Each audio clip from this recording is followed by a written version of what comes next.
Saudara, kita ke informasi selanjutnya. Kepala Badan Perlindungan Pekerja Migran Indonesia atau BP2MI, Beni Ramdhani, menyebut aktor di balik bisnis judi online di Indonesia. Beni berkata orang itu berinisial T. Menurut Beni, sosok inisial T ini terungkap setelah BP2MI melakukan penelusuran praktik judi online yang dikendalikan dari Kamboja dan melibatkan warga negara Indonesia. Beni pun mengaku sudah pernah melaporkan sosok inisial T kepada Presiden Joko Widodo hingga Kapolri Jenderal Listio Sigit Prabowo.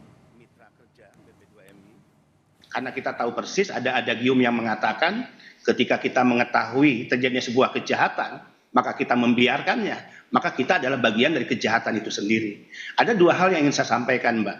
Di satu sisi tentang inisial T. Sebetulnya ini sudah saya sampaikan dalam ratas ya di istana, lengkap Presiden, Wakil Presiden hadir, dua Menko hadir, Pak Mahfud juga Pak Muhadjir, kemudian Panglima TNI, Kapolri, Menlu, Menaker, termasuk saya, Mensesnek, Mensekap hadir. Agendanya tanggal 3 Agustus 2003 adalah terkait tindak pidana perdagangan orang. Dan saya menyampaikan paparan 15 menit. Beberapa hal yang saya sampaikan adalah, pertama, saya katakan telah terjadi pembiaran yang begitu lama. Saudara, berbeda dengan Beni, Presiden Jokowi justru mengelak saat dikonfirmasi soal sosok di balik bisnis judi online yang diungkap. Jokowi meminta agar Beni saja yang ditanyakan siapa sosok itu.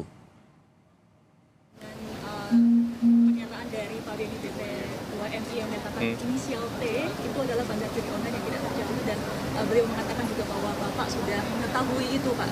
Gimana responnya, Pak? Enggak tahu, tanyakan ke Pak Beni aja. Ya.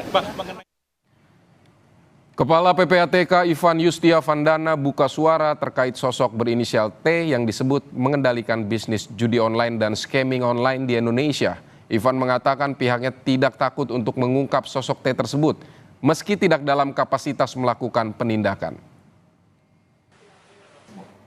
Udah menyampaikan semua gitu ya.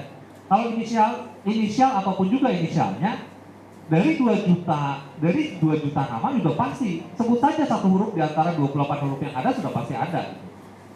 Dari ribuan nama juga sebut saja 28 abjad sudah pasti ada.